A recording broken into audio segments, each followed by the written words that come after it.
Hello everyone, welcome back again to my channel. Janine Midel Christie Imnida.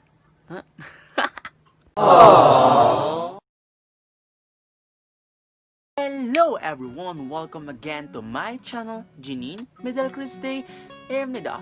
This time guys, I will teach you how to make inverted art. Yes, or in other words, negative art. Yes, as a beginner artist, I will teach you to make inverted art in easy and fastest way. Yes. Before we continue, please subscribe to my channel, click the notification bell, and comment down below or like this video. So the first thing that we need to do to make inverted art is to choose a reference. As a beginner, much better if you will choose a reference that is black and white color. The examples are this.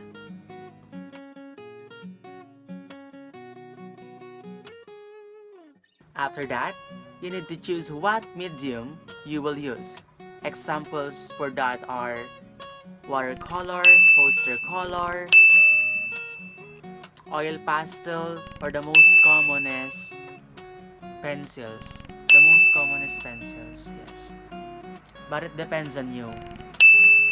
After you choose your medium, you need to put a grid lines to your reference.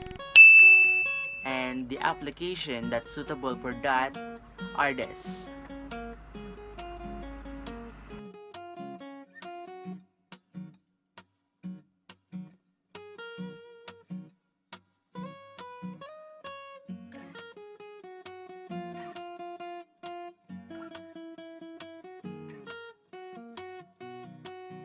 After that, you need to put grid lines too to your paper.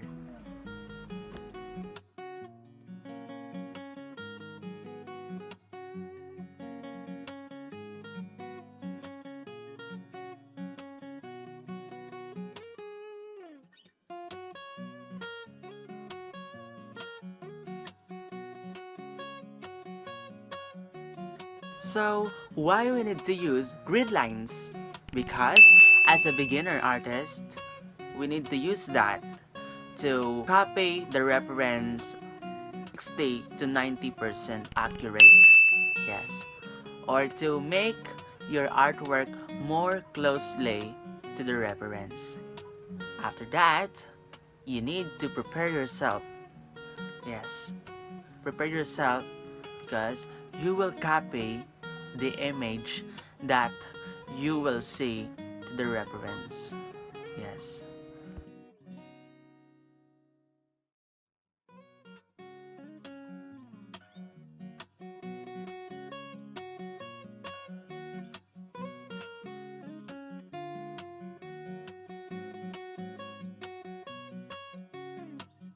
After that, you need to take a picture to your artwork after you finish it.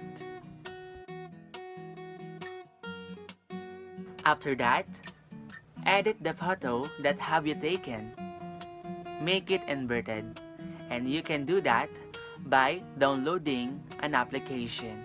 I will tell you what application you need to make your photo inverted.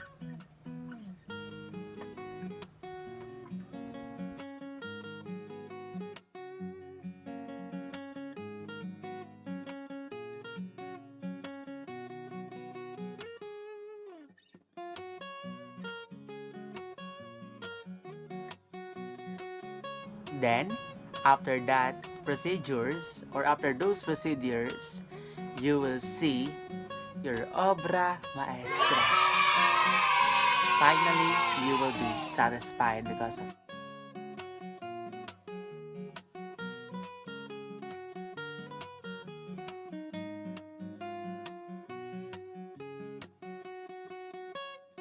that. So guys, thank you for watching this video. I hope you learned something new. And guys, please subscribe to my channel, click the notification bell, and like this video guys, and please help me to reach 1,000 subscribers.